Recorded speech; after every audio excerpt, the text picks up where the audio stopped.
Hello बच्चों, आज हम लोग नया चैप्टर स्टार्ट करेंगे जिसका नाम है मोशन इन स्ट्रेट लाइन या मोशन इन वन डायमेंशन। ठीक है, motion in one dimension.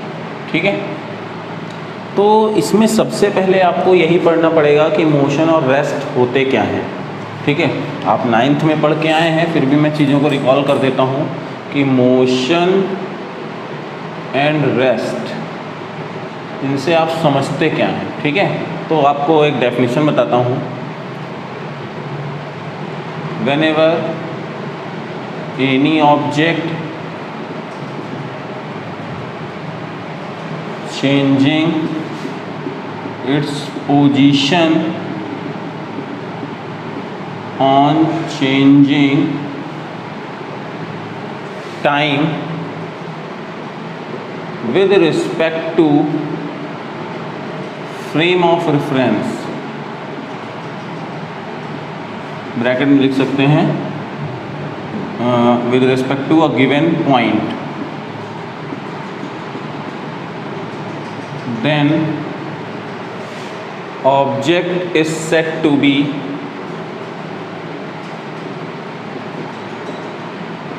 in rest, in motion, and when position of the object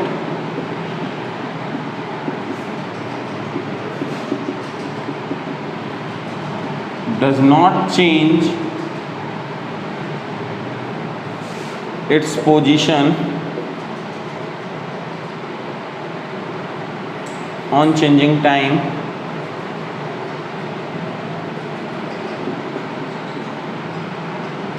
with respect to frame of reference,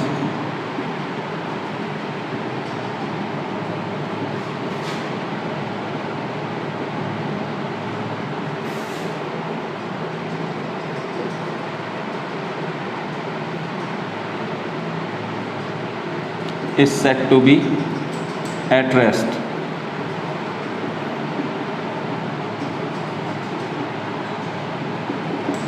ठीक है, ये डेफिनेशन है रेस्ट और मोशन की।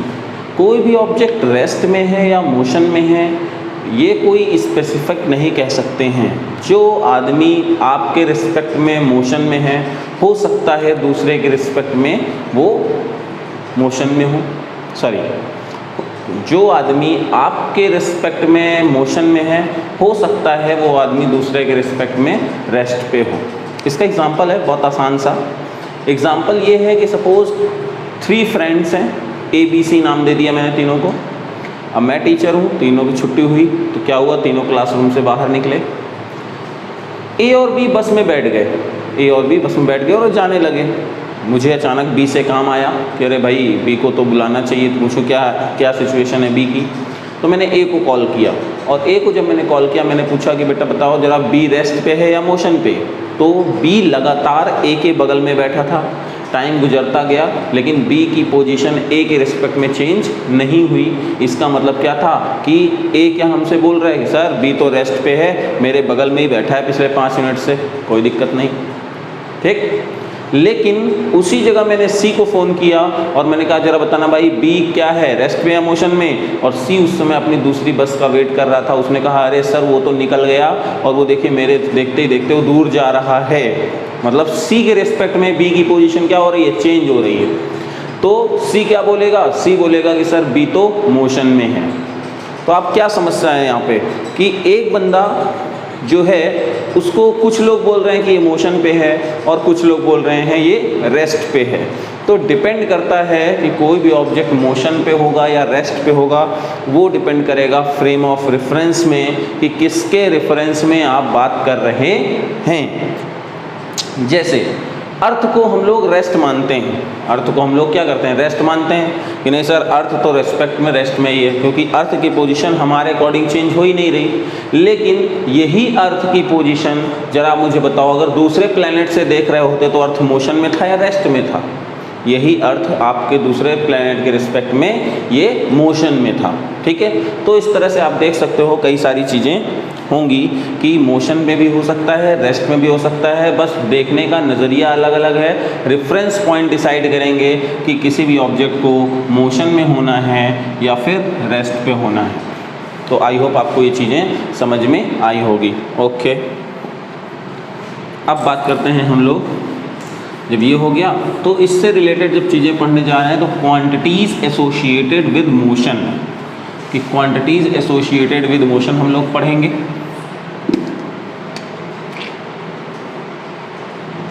Quantities associated with motion, तो motion से रिलेटेड कितनी क्वांटिटीज़ हैं वो हमें बतानी है। तो बहुत सारी क्वांटिटीज़ हम लोग यहाँ पढ़ने वाले हैं। पहला तो पढ़ेंगे distance and displacement, distance and displacement ये पढ़ना है हमको। फिर पढ़ना है स्पीड एंड वेलोसिटी, ये पढ़ेंगे हम लोग। फिर पढ़ेंगे एक्सीलरेशन, ठीक है। हम लोग पढ़ेंगे average speed and average velocity. तो ये सारी क्वांटिटीज़ हम लोग यहाँ पे पढ़ने वाले हैं। तो बारी बारी से हम उनके बारे में डिफरेंस को देखेंगे कि पहले इनके क्वांटिटी क्या होती है, यूनिट क्या होती हैं, स्केलर हैं या वेक्टर हैं वगैरह वगैरह, तो सारी चीज़ों को देखेंगे। तो पहले हम लोग बात करते हैं किसकी, डिस्टेंस और डिस्प्लेसमेंट की। ठीक है, डिस्टेंस और डिस्प्लेसमेंट की हम लोग बात करने जाएंगे। तो उसमें भी सबसे पहले हम बात करेंगे डिस्टेंस, कि डिस्टेंस होता क्या है। ठीक, the actual path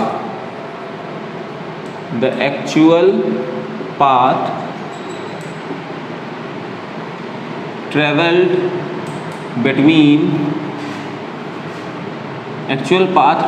between two given points is called distance। ठीक है, वो डिस्टेंस हो जाएगी। एग्जाम्पल, सर जैसे कोई पॉइंट ए ये है, कोई पॉइंट यहाँ से बी है। अब ए से बी जाने का एक रास्ता ये है, एक रास्ता ये है, ये एक रास्ता ये है। तो first path, second path and this one is third path. और तीनों पाथ से जब आप जाओगे तो रास्ता अलग अलग होगा। जैसे एग्जाम्पल, मेरे घर से बर्मा चौराहे जाने के दो रास्ते, दो क्या 4-5 रास्ते बता सकते हैं। तो चाहे आप सीधे डायरेक्ट निकल जाइए, या फिर आप हजरतगंज होते हुए निकल जाइए, या फिर पटेल नगर से घूम के होते हुए जाइए। ठीक है, तो हर रास्ते से पहुंचा जा सकता है और हर रास्ते का मैग्नीट्यूड अलग अलग होगा। ठीक है, तो पहली ये क्वांटिटी हो गई, डेफिनेशन हो गया। यूनिट क्या होगी, सर मीटर होती है जनरली। एसआई यूनिट की बात करेंगे तो मीटर होगी, और अगर आप सीजीएस यूनिट की बात करते हो तो सेंटीमीटर होगी। फिर है क्वांटिटी कैसी है सर, ये क्वांटिटी, सर क्वांटिटी तो ये स्केलर ही है क्योंकि डायरेक्शन से कोई लेना देना नहीं है। फिर बात करते हैं सर डायमेंशन की। तो डायमेंशन क्या होगा सर, तो डायमेंशन एल होगा। एक इम्पॉर्टेंट खास बात, डिस्टेंस नेवर बी जीरो और negative, it is always positive. ठीक है, डिस्टेंस कभी भी नेगेटिव नहीं होगा। आपसे कभी कोई ये नहीं कह पाएगा अरे सर इसका डिस्टेंस तो -10 है, आप -10 चले जाइए तो आपको ये चीज़ मिल जाएगी, बिल्कुल नहीं। ठीक है ना, एग्जांपल सुनना कैसे। सपोज़ 1 2 3 स्टेप में आगे बढ़ा और फिर से घूम के वापस आया 3, तो टोटल स्टेप कितने हुए, 6 हुए ना। ये तो नहीं हुआ 0 हुआ। तो टोटल स्टेप कैसे हो गए, 6 हो गए। तो इसलिए ये कभी भी डिक्रीज नहीं होगा, नेगेटिव नहीं होगा। एक बार डिस्टेंस ने मूव करना, ऑब्जेक्ट ने मूव करना शुरू किया तो हमेशा पॉजिटिव वैल्यू ही आती जाएंगी, नेगेटिव वैल्यू नहीं आएगी, और कभी भी ज़ीरो नहीं हो सकता डिस्टेंस। ठीक है, तो ये डिस्टेंस की प्रॉपर्टीज़ थी, आप यहाँ पे देख सकते हो। ठीक, अब बात करते हैं डिस्प्लेसमेंट की। किसकी? डिस्प्लेसमेंट की। डिस्प्लेसमेंट की बात करें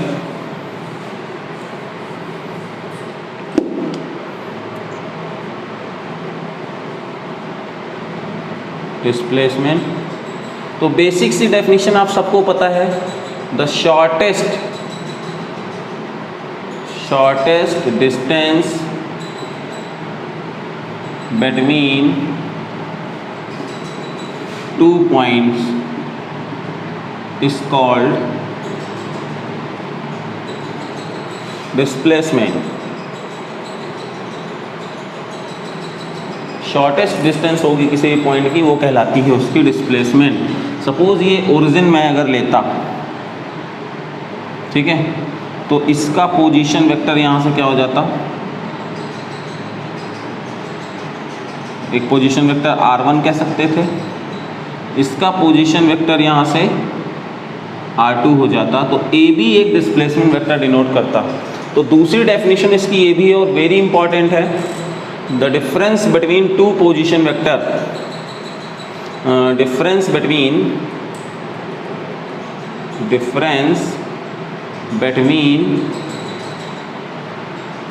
to position vector is called displacement vector।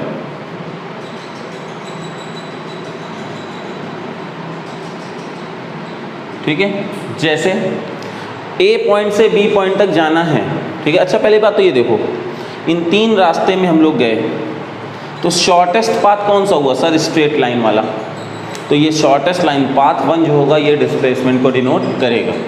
अब दूसरी डेफिनेशन के अकॉर्डिंग अगर हम जाएं कि difference between two position vector, final position vector minus initial position vector, vectors में आपको मैंने बताया था, तो जो यहाँ पे ए बी वेक्टर होगा वो क्या होगा, O B vector minus O ए वेक्टर।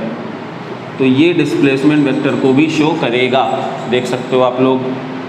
ठीक है, कभी भी किसी वेक्टर को डिनोट करना है तो उसका final position vector minus initial position vector करना पड़ेगा, तो डिस्प्लेसमेंट आ जाएगा। ठीक, यूनिट यही होती है, सीजीएस में भी एसआई में भी। ये क्वांटिटी वेक्टर क्वांटिटी होती है, इसकी एक स्पेसिफिक डायरेक्शन है। शॉर्टेस्ट डिस्टेंस जाना है तो इसी रास्ते में और इसी डायरेक्शन में जाना होगा। अगर आप ऐसे चले जाओगे तो कुछ नहीं हो सकता, अगर आप ऐसे चले जाओगे तो शॉर्टेस्ट पाथ नहीं मिलेगा, आपको स्ट्रेट आना पड़ेगा। तो डायरेक्शन भी एक फिक्स है, इसलिए वेक्टर क्वांटिटी है। अच्छा, अब लास्ट पॉइंट इसकी एक खासियत है, डिस्प्लेसमेंट में बी जीरो, नेगेटिव और पॉजिटिव एंड पॉजिटिव। डिस्प्लेसमेंट चाहे जीरो हो, नेगेटिव हो, पॉजिटिव हो, सब चलेगा। ठीक है ना, नेगेटिव में भी है, पॉजिटिव में भी है और जीरो भी हो सकता है। जैसे अगर अब मैं एक चीज़ और बताता हूँ, एक इससे रिलेटेड बात और बताता हूँ। क्या चीज़ बताने जा रहा हूँ मैं, नेक्स्ट पॉइंट इसी में है, इसी में लिख देता हूँ। डिस्टेंस ऑलवेज ग्रेटर और इक्वल टू डिस्प्लेसमेंट।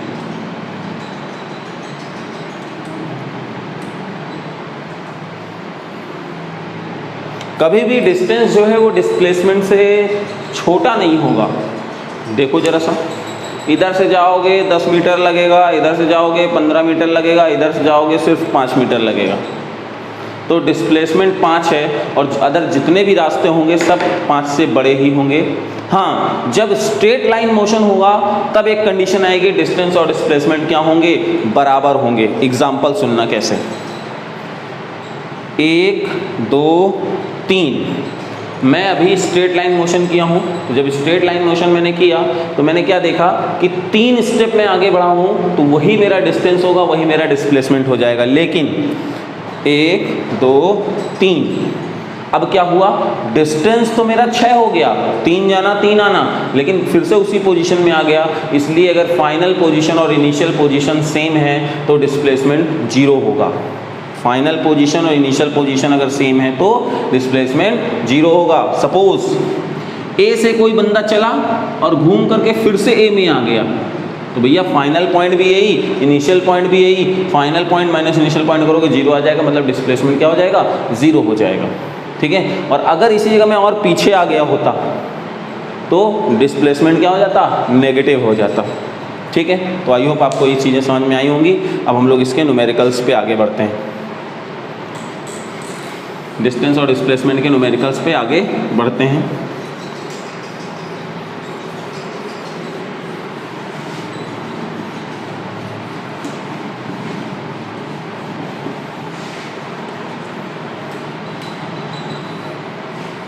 ठीक, अब जैसे डिस्टेंस और डिस्प्लेसमेंट न्यूमेरिकल्स में बढ़ते हैं, तो पहला ही न्यूमेरिकल एकदम छोटा सा आसान सा दे रहा हूँ मैं। ठीक है, ये क्वेश्चन था।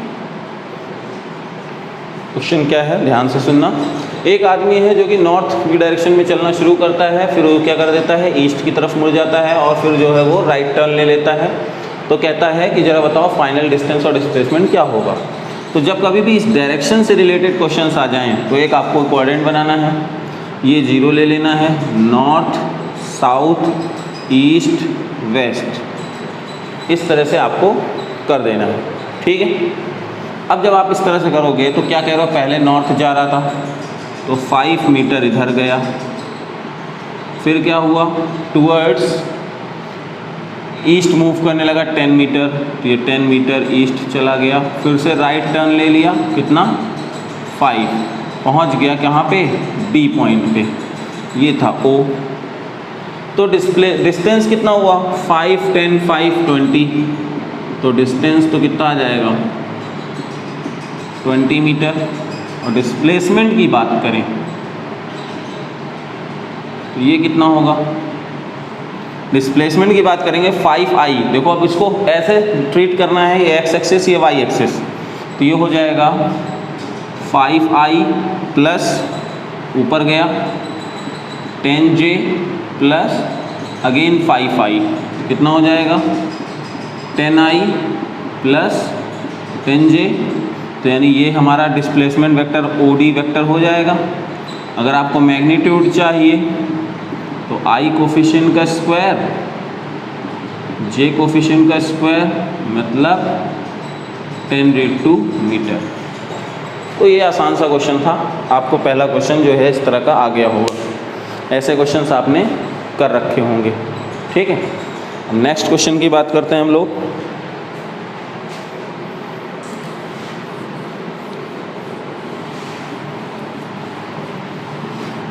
नेक्स्ट क्वेश्चन की बात करें,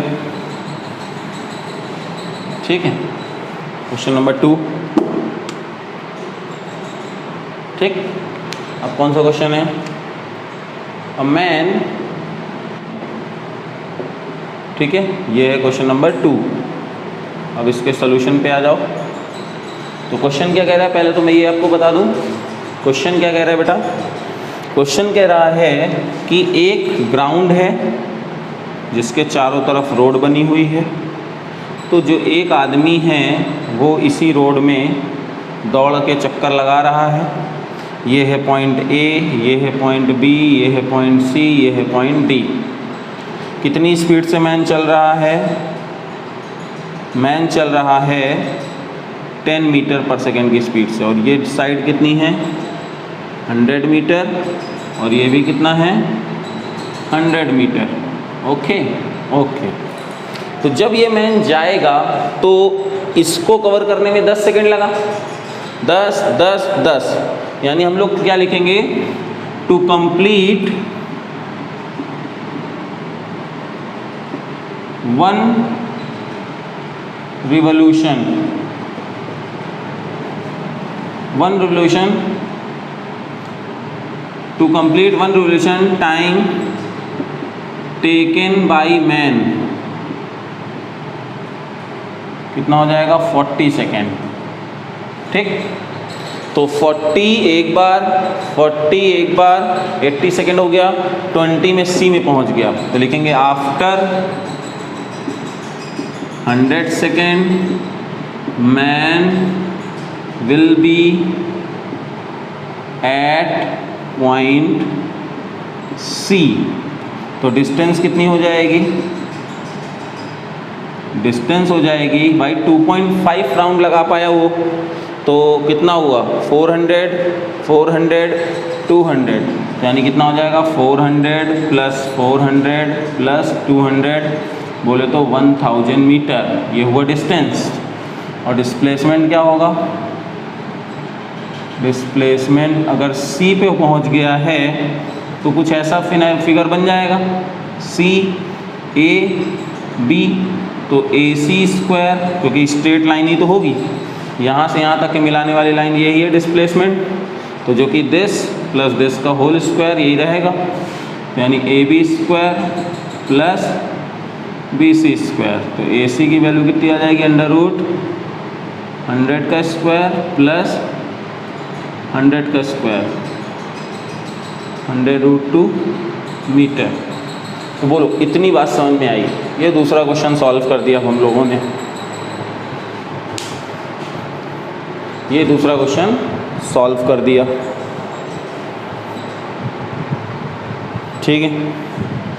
इसमें अगर किसी को कोई डाउट हुआ हो तो मुझे बताओ, नहीं? आगे बढ़ते हैं, 2 क्वेश्चन हो गए।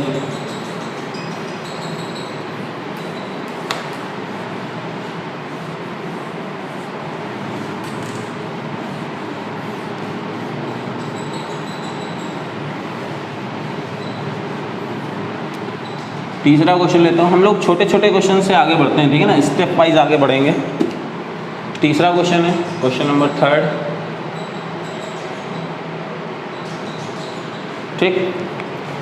A particle revolve in a circular path, particle revolve in a circular path of radius R, ठीक है ना। Start moving with A and reach to the point B as shown in figure। Question आपकी screen पे लिखा होगा। Then find the distance and displacement of the particle। Find distance and displacement of the particle। तो बेटा displacement चाहिए, simple सी बात है, ये सर ये लाइन चाहिए O है, तो डिस्प्लेसमेंट के लिए क्या करोगे? डिस्प्लेसमेंट यानी AB का स्क्वायर जो होगा वो OB का स्क्वायर प्लस OA का स्क्वायर होगा, R square plus R square AB square, तो AB की वैल्यू आ जाएगी √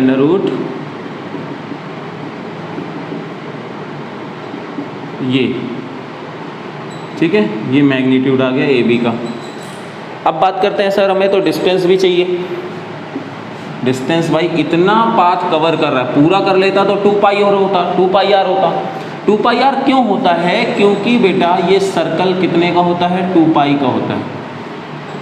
अगर यही आधे का होता तो कितना हो जाता है? सर्कल पाई का हो जाता है, तो ये सर ये कवर डिस्टेंस πr होती है।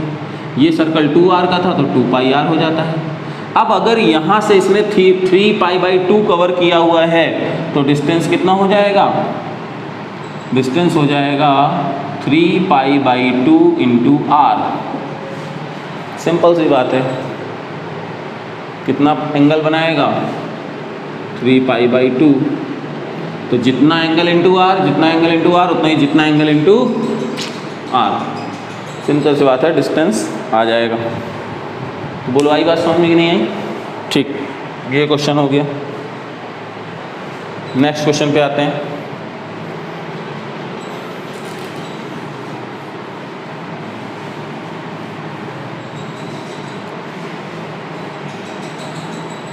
क्वेश्चन नंबर 4, क्वेश्चन नंबर 4, ये कौन सा क्वेश्चन है? ये क्वेश्चन है कि सर एक बॉल है, ये x एक्सिस, y एक्सिस और z एक्सिस, उसको ओरिजिन से सेमी सर्कुलर पाथ को बनाना चाहिए।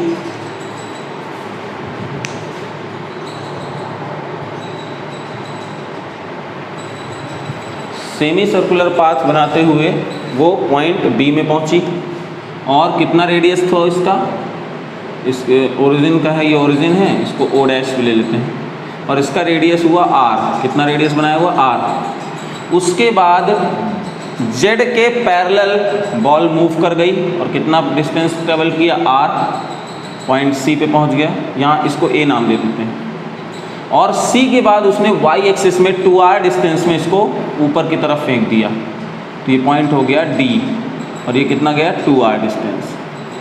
ये 3D फिगर है, आपको समझना कुछ इस तरीके से है। ये क्वेश्चन क्या कह रहा है, क्वेश्चन ये कह रहा है बेटा कि मेरे पास सपोज ये एक्सिस गिवन है, ये एक्स एक्सिस, ये जेड एक्सिस, ये वाई एक्सिस। कोई बॉल को यहाँ से यहाँ फेंका गया तो r रेडियस का उसने सेमी सर्कल बनाया, फिर z एक्सिस के पैरेलल में r डिस्टेंस आया, और y एक्सिस की तरफ 2r चला गया, तो यानी कुछ बॉल ऐसे ऐसे और ऐसे गया। What is the final distance and displacement covered by the ball, what is distance and displacement covered by the ball.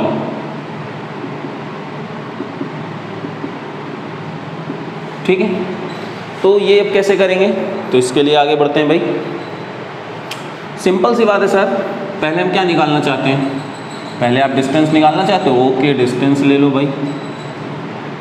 Sir पहला part semi circle, semi circle का कवर्ड डिस्टेंस होता है पाई आर, ओके, फिर आर और plus 2r, r plus 2r कितना हो गया, पाई are plus 3r, तो हम लोग लिख सकते हैं r कॉमन 3 प्लस पाई। बोलो भाई, बहुत आसान, देखने में जितना टफ उतना ही आसान। ठीक है, फिर बात करते हैं डिस्प्लेसमेंट की। डिस्प्लेसमेंट, तो फाइनल पॉइंट कौन सा है, डी, इनिशियल है, तो ये डिस्प्लेसमेंट है। तो ए डी वेक्टर कैसे निकालोगे सर, 2r तो x एक्सिस में गया, 2r आई कैप हो जाएगा, z एक्सिस में r गया तो r इंटू के कैप हो जाएगा, और 2r इंटू जे कैप हो जाएगा, क्योंकि y एक्सिस में ये जा रहा है। तो इसको मैं लिख सकता हूँ ए डी वेक्टर को 2r आई कैप 2r जे कैप प्लस r के कैप। अगर डिस्प्लेसमेंट का मैग्नीट्यूड चाहिए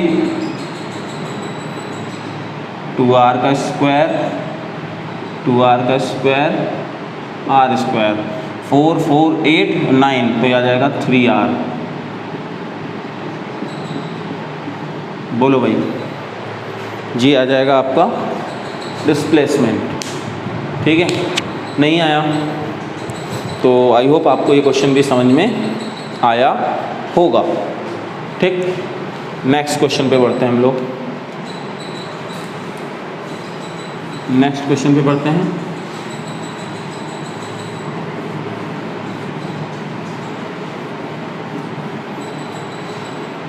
ठीक है, question number 5। Question number 5, question number 5 ये है, आपके स्क्रीन में गिवन होगा। ये एक बॉल है, बॉल के बॉटम पे मैंने एक ब्लैक मार्क किया जो कि पॉइंट ए था, और इसको मैंने यहाँ से स्टार्ट मोशन के लिए स्टार्ट कर दिया। आफ्टर कंप्लीटिंग 1.5 टर्न, तो देखो एक टर्न जब कंप्लीट करेगा तो पूरा ये नीचे आ जाएगा, और after completing 1.5 turn what will be displacement of the black mark given on the ball. जैसे ये बॉल है तो अब ये मार्क यहाँ पे आ गया। ठीक है, तो क्वेश्चन क्या कह रहा है, ball having radius r, ball having radius r having mark on point A which is initially at bottom level, after completing 1.5 turns bottom point will reach to the at point top. What will be the distance and displacement covered by this mark, black mark? ठीक है, solution कैसे आएगा, कैसे इसको solve करेंगे? तो बेटा देखो, एक कंप्लीट रिवोल्यूशन में अगर मान लो मैं इस पॉइंट को खोलूँगा और खोलने के बाद इस पट्टे को यहाँ पे लगाया तो ए पॉइंट यहीं रहेगा, और इसको खोलूँगा तो यहाँ तक तो देखो ये 2πr हो जाएगा। यहाँ तक 2 पाई आर हो जाएगा। और आधा अगर और खोल दूंगा तो आधा और खोल दूंगा तो कितना हो जाएगा, ये पाई आर हो जाएगा। ठीक है, मेरी बात समझना आप लोग। ठीक है, तो जो यहाँ से यहाँ तक की डिस्टेंस होगी जो पार्टिकल कवर करेगा, पार्टिकल कैसे कवर करेगा भाई, ऐसे पार्टिकल जाएगा। देखो यहाँ पे मेरे पास कोई सर्कल टाइप की चीज़ है नहीं, फिर भी आपको मैं कैसे बताऊँ, चलो यहाँ से ऐसे बता देता हूँ। ठीक है, जैसे ये मार्कर है, सपोज़ आप क्या करते हो, गंदा है यार, ये भी नहीं हो पाएगा। ये वॉच देखो, ये सही है, ये वॉच बनी हुई है। ठीक है, जब ये वॉच बनी हुई है, ये 6 पॉइंट को अगर मैं कहूँ तो 6 पॉइंट क्या होगा, देखो यहाँ से ऐसे गया, ऐसे गया, ऐसे गया, ऐसे गया, ऐसे गया, एक राउंड में 6 तो नीचे आया, फिर अगला ही राउंड जब होगा तो ये 6 इधर आ गया, ऊपर आ गया। ठीक है ना, तो जब आया तो आप 1.5 राउंड की बात कर रहे हो, तो एक राउंड में डिस्टेंस होती है 2 पाई आर, तो 1.5 राउंड में कितनी हो जाएगी, 3 पाई आर हो जाएगी। तो कवर्ड डिस्टेंस जो होगी, कवर्ड डिस्टेंस वो हो जाएगा 3 पाई आर। और डिस्प्लेसमेंट की बात करें तो लो भाई, इनिशियल से फाइनल पॉइंट को मिला दिया, ये डिस्टेंस हो जाएगी 2r, और ये हमारा a, और ये न मान लो सपोज a डैश हो गया, तो डिस्प्लेसमेंट क्या होगा, a डैश। ठीक है, तो कितना हो जाना है, इसको b ले लो, तो यहाँ से हो जाएगा ab² plus a dash b², तो 3 पाई r का स्क्वायर प्लस 2r का स्क्वायर, तो a डैश का मॉड कितना आ जाएगा, under root 9 pi square r square 4r square, तो r कॉमन आ जाएगा, under root 9 pi square plus 4। This is the displacement of the particle. ठीक है, तो डिस्टेंस भी आया और डिस्प्लेसमेंट भी आ गया। ठीक है, तो आई होप आपको ये क्वेश्चन समझ में आया होगा। ठीक, नेक्स्ट क्वेश्चन पे आते हैं। नेक्स्ट क्वेश्चन देखो, डिस्टेंस और डिस्प्लेसमेंट के बहुत सारे क्वेश्चंस हैं। मैं आपको 6 क्वेश्चंस इसलिए 6-7 क्वेश्चन करा दे रहा हूँ ताकि आपका ब्रेन डेवलप हो सके, और आपको मैं एक असाइनमेंट भी दूंगा जिसमें आप क्वेश्चंस को सॉल्व करेंगे। ठीक है, और अगर नहीं कर पाते हैं तो आप मुझे बताइए, क्योंकि पर डे देखो ये न्यूमेरिकल्स मैकेनिक्स में बहुत है। कुछ मैं करूँ, अगर मैंने 6 किए हैं तो आपको कम से कम 12 करने हैं, और उसी तरह साथ साथ करते चलोगे तो आपका काम आसान हो जाएगा। तो अब यहाँ पे बात करते हैं नेक्स्ट क्वेश्चन की। अब जैसे एक पार्टिकल है, सर वो पार्टिकल केवल A से B डिस्टेंस तक कवर होता है, और उसने ये एक कॉर्ड बना दी, मतलब A से B डिस्टेंस कवर करता है। A particle moves from A to B. A particle moves from A to B. ठीक है ना? Then find distance and displacement covered by particle. ये है, और कितने रेडियस में कर रहा है, ये r रेडियस में कर रहा है। सपोज ये r रेडियस था। ठीक है, तो अब बताना है, तो कोई बात नहीं भाई, इसमें डिस्टेंस और डिस्प्लेसमेंट बताना है। तो मान लेते हैं कि इसने कितना एंगल थीटा बनाया, थीटा एंगल यहाँ से बना दिया, तो ये थीटा एंगल यहाँ से ये बनाएगा। तो डिस्टेंस क्या होगी, ये जो कॉर्ड है, ये जो आर्क है यही डिस्टेंस है। तो डिस्टेंस क्या होने वाला है यहाँ पे, theta is equal to arc upon radius होता है। तो आर्क की वैल्यू जो होगी ए सी दे देते हैं, ए सी बी। आर्क जो है यहाँ पे ए सी बी, उसकी वैल्यू हो जाएगी थीटा इंटू आर। ये हो जाएगा डिस्टेंस। भाई थीटा अगर हमें पता है 30 डिग्री 40 डिग्री इस तरह से अगर गिवन है, तो हम यहाँ से थीटा इंटू आर आ जाएगा। क्वेश्चन एक्चुअली ये था कि a particle moving from A to B and make angle theta at the centre. ठीक है, तो अब थीटा भी गिवन है, रेडियस भी गिवन है, आर्क चाहिए, तो आर्क यहाँ से आ जाएगा। जो कि डिस्टेंस होगी। डिस्प्लेसमेंट की बात करेंगे, सर ये कैसे आएगा, ये डिस्प्लेसमेंट, तो इसके लिए क्या करेंगे, इसके लिए मैं यहाँ पे एक परपेंडिकुलर बाइसेक्टर डाल दूंगा जो कि पॉइंट डी हो जाएगा। तो अब ये एंगल अगर पूरा थीटा है तो ये θ/2 हो जाएगा और ये भी θ/2 हो जाएगा। अब ट्रायंगल फॉर डिस्प्लेसमेंट लिख लेता हूँ, फॉर डिस्प्लेसमेंट क्या होने वाला है, ट्रायंगल ODA को अगर कंसीडर करें तो अब हमें देखो इसको लेट कर लेते हैं x और ये हो जाएगा r। तो sin θ/2 is equal to perpendicular upon base, तो x की वैल्यू आ जाएगी r इंटू साइन θ/2। डिस्प्लेसमेंट कितना है, डिस्प्लेसमेंट जो है AB जो है वो 2x है, हम लोग लिख सकते हैं 2r sin θ/2, this is the displacement. फिर से सुन लीजिए क्वेश्चन क्या था, क्वेश्चन था a particle moves from A to B in given circle of radius r and making angle theta. Particle moves from A to B in given circle, in given circle of radius capital R and making angle theta at point O, then find distance and displacement. ये question आपका complete हो जाएगा, ठीक है, जो कि पहले आपको लिखा मिला था। तो यहाँ से डिस्टेंस थीटा चाहिए तो theta equal to r upon radius से डिस्टेंस, डिस्प्लेसमेंट चाहिए तो एंगल बाइसेक्टर किया θ/2, इस ट्रायंगल को सॉल्व किया, x की वैल्यू आई, x को डबल कर दिया, डिस्प्लेसमेंट आ गया, ठीक है। नेक्स्ट एंड लास्ट क्वेश्चन, आज का लास्ट क्वेश्चन है, हम लोग करेंगे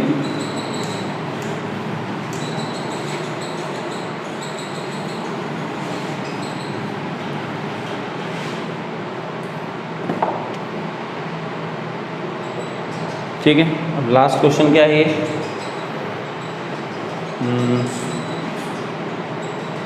ये क्वेश्चन, ये एक कैरम बोर्ड है, कैरम बोर्ड जो कि स्क्वायर शेप का होता है, अ कैरम बोर्ड, ठीक है, हैविंग साइड A, ओके, और हर साइड में एक फाउल करने के लिए बना होता है, ठीक, ओके।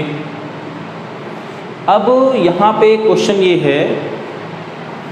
ये है कि एक बच्चे ने यहाँ मिड पॉइंट से एक स्ट्राइकर को लिया और उसने यहाँ मारा और यहाँ से बॉल फाउल, ठीक है। क्या किया, striker initially at point A give stroke on the striker, strike to the adjacent ball and go to the foul at point D, sorry D इसका नाम दे दो ABCDE।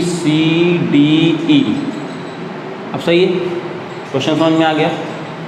एक स्ट्राइकर है जिसको A पॉइंट जो कि मिड पॉइंट पे था और उसने यहाँ पे स्ट्राइक किया और स्ट्राइक करने के बाद बॉल जो है स्ट्राइकर जो है सीधे फाउल हो गया। तो अब कह रहा है कि find the distance and displacement of the striker, distance and displacement of striker, ये बताना है।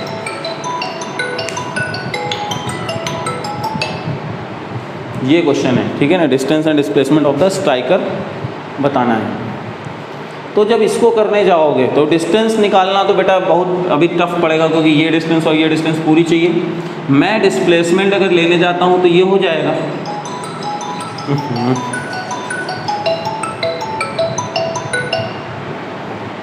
अगर मैं डिस्प्लेसमेंट लेने जाता हूँ तो मेरे लिए ये आसान होगा।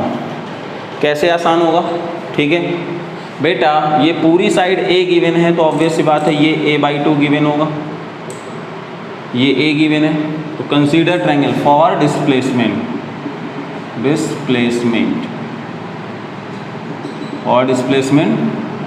कंसीडर ट्रायंगल AED, कितना हो जाएगा AD square AE square plus ED square. तो AD स्क्वायर कितना हुआ A/2 का स्क्वायर प्लस A स्क्वायर। तो AD मॉड जो आएगा that will be under root A square by 4 A square.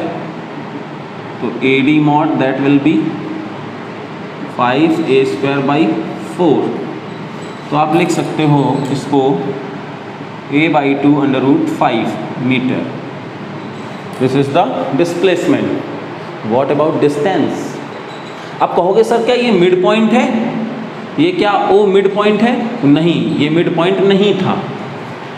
अगर मिड पॉइंट होता तब तो करना बहुत आसान था, लेकिन आपने अभी देखा होगा कभी भी कैरम अगर खेला होगा तो ऐसा नहीं है कि कोई मिड पॉइंट में मारोगे तो ही स्ट्राइकर जो है फाउल होगा।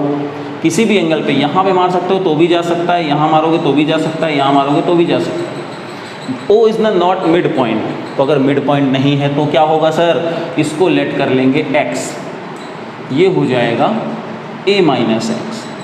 हाँ, एक रिफ्लेक्शन की प्रॉपर्टी होती है कि सर अगर ये रिफ्लेक्ट हो रहा है तो जितना एंगल यहाँ होगा उतना ही एंगल ये यहाँ होगा।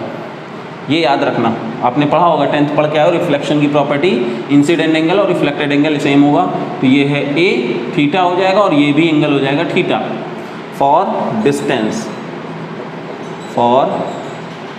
Distance consider triangle AOB। तो tan theta is equal to क्या होगा? tan theta is equal to होता है ये होता है परपेंडिकुलर अपॉन बेस, तो यानी x अपॉन A/2। Similarly triangle OCD tan theta is equal to perpendicular upon base. तो अब यहाँ पे हम दोनों को इक्वेट कर देंगे। क्यों? क्योंकि LHS इक्वल है तो RHS भी इक्वल होंगे। ये है इक्वेशन फर्स्ट, ये है equation second. From first and second x A/2, तो यानी 2 ऊपर चला जाएगा, is equal to A minus x by A, cancel out. तो ये x इधर वो उधर, ठीक है ना। तो 3x is equal to A/3। x अगर इतना आ गया तो अब हम लोग क्या करेंगे? डिस्टेंस चाहिए तो ये निकाल लिया था, ये निकाला था। अब अगर ये पता चल जाएगा और ये भी पता चल जाएगा तो अब डिस्टेंस के लिए इसको मैं हटा देता हूँ क्योंकि अभी लंबी पड़ेगा ये। तो फॉर पाथ है ना, अब लिखेंगे फॉर पाथ OA क्योंकि ये डिस्टेंस चाहिए और फिर ये भी चाहिए। तो OA अगर लेना है तो ये हमें पता है, ये भी पता है। तो OA का square is equal to OB का स्क्वायर प्लस AB स्क्वायर। तो OB कितना है? A square by 9 plus A square by 4। तो OA स्क्वायर कितना हो गया? यहाँ से सॉल्व करेंगे तो ये हो जाएगा 13A स्क्वायर, नहीं हाँ अपॉन 36। तो OA की जो वैल्यू आएगी वो आ जाएगी A/6 रूट 13। ये OA आया। और OB के लिए फॉर पाथ OB, तो OB अगर पाथ चाहिए तो इन दोनों का पाइथागोरस सॉल्व करेंगे। OB square is equal to OC square plus OD square. तो यहाँ से कितना हो जाएगा? OC की वैल्यू A माइनस A/3 का स्क्वायर प्लस A स्क्वायर। तो यहाँ से हो जाएगा कितना? 2A/3 हो जाएगा। 4A square by 9 plus A square, ठीक। तो यहाँ से कितना हो जाएगा? ये हो जाएगा 13A square by 9 OB square. तो OB की वैल्यू कितनी आ जाएगी? A/3 अंडर रूट 13, ठीक है ना। अब टोटल डिस्टेंस क्या होगा? डिस्टेंस जो होगा वो OA प्लस OB, यानी जब आप सॉल्व करोगे तो यहाँ से कितना हो जाएगा, A√13 कॉमन ले लिया तो 1/6 प्लस 1/3, तो कितना हो जाएगा 3/6, तो यानी 1/2, 3 ये है 9, हाँ 1/2 हो जाएगा, तो यानी A/2√13 मीटर। आई होप आपको समझ में आया होगा। नहीं आया तो मैं फिर से बता देता हूँ हम लोग क्या कैसे इसमें डिस्टेंस निकाला है। यहाँ से यहाँ जा रहा है तो रिफ्लेक्शन फिनोमेना फॉलो करेगा, जितना एंगल ये उतना एंगल ये, इसको लेफ्ट किया x, इसको लेफ्ट के लिए A-x हो जाएगा। अब अगर ये x है ये थीटा है तो ऑल्टरनेटिंग एंगल ये थीटा होगा। ट्रायंगल यूज़ किया, tan theta equal to perpendicular upon base, ठीक, इसके लिए भी perpendicular upon base, LHS equal है, RHS को इक्वल कर दिया, x की वैल्यू आ गई। अब ये पता है ये निकालना है, यहाँ से आ गया, ये पता है ये निकालना है, यहाँ से आ गया, दोनों को ऐड कर दिया, डिस्टेंस आ गया। तो जैसा कि आपने देखा बेटा, आज मैंने आपको 6-7 क्वेश्चंस करवाए हैं। ऐसे बहुत सारे क्वेश्चंस आपको मिल सकते हैं डिस्टेंस और डिस्प्लेसमेंट को लेकर के। कुछ क्वेश्चंस की सीट में आज आपको दे रहा हूँ, उनको सॉल्व करिए और उसके बाद कल हम लोग जो है स्पीड और वेलोसिटी के क्वेश्चंस पे आ जाएंगे। तो आज के लिए इतना ही रहेगा। Thank you.